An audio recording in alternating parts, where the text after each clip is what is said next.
Panthers fans are not ready for this conversation, so go ahead and buckle up because we are about to dive in. How many times last offseason, and I will throw my hand up and put myself into this picture, how many times did we sit here or did you sit here and talk about Stephon Gilmore? It became so frustrating to hear question after question around the Carolina Panthers potentially bringing him back. One, yes, I would have loved it. The reunion would have been nice. Get another Gamecock in here. You had Clowney. You had guys talking about him, hyping him up. Everyone felt like, oh, yeah, you can get this veteran presence. What are the Carolina Panthers going to do at the cornerback position? What are they going to do opposite of J.C. Horn? Because, well, we get into camp.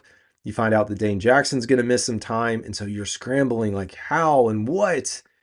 The Carolina Panthers and Dan Morgan made a decision to trade their 7th-round pick, Michael Barrett, to the Seattle Seahawks in exchange for Mike Jackson, the Michael Jackson. And folks, when I say that Panthers fans are not ready to have this conversation, Dan Morgan absolutely made the best decision for the Carolina Panthers. And all I can say is I hope Dan Morgan can get Mike Jackson back here in Carolina. Now, does that mean that we shouldn't look at other cornerbacks? No. Does that mean we shouldn't look at one in the draft? No.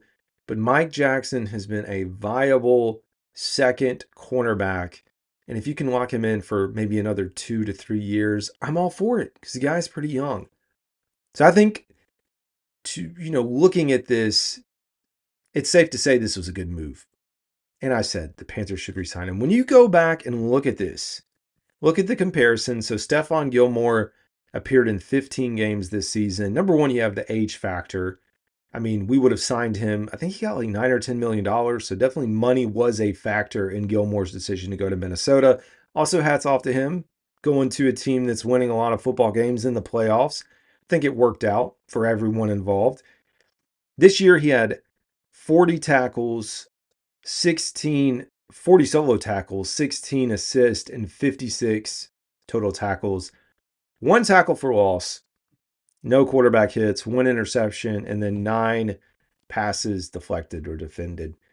Mike Jackson, on the other hand, 17 games, 58 solo tackles, 18 assists, 17 combined tackles, 3 tackles for loss, 2 interceptions. So I think it was a standout year for Mike Jackson. Again, having better statistical categories in those. And he made some plays. You go back and look at the Falcons game, you look at a lot of these games, and I know he didn't hit on everything, that he wasn't perfect, but I think there was a clear, trajectory of what he can do and who he can be for the Carolina Panthers. So if I am Dan Morgan and company, I look at this as a win. Now we can, and this is not to really pivot, we could talk about Dane Jackson and the miss that was. That's a whole different conversation. But at least for this, if Dan Morgan can continue to find these diamonds in the rough and potentially start to draft well, we know he's got to start drafting well, which he's getting there. Carolina Panthers should be good. They're due for a big offseason on the defensive side of the ball. That's going to continue to be the conversation. Looking to improve, of course, at every position, challenging every position, as Dave Canales likes to say. Anyways, folks, I'd love to know your thoughts. Are you happy with Mike Jackson and his production? Do you wish we still had Stephon Gilmore? I feel like even though Mike Jackson is a free agent, you got to remember Stephon Gilmore would have been a free agent. So hopefully the Panthers can retain Mike and, make this a good story for everyone. As always, this is Carolina Dad. You'll have a good one.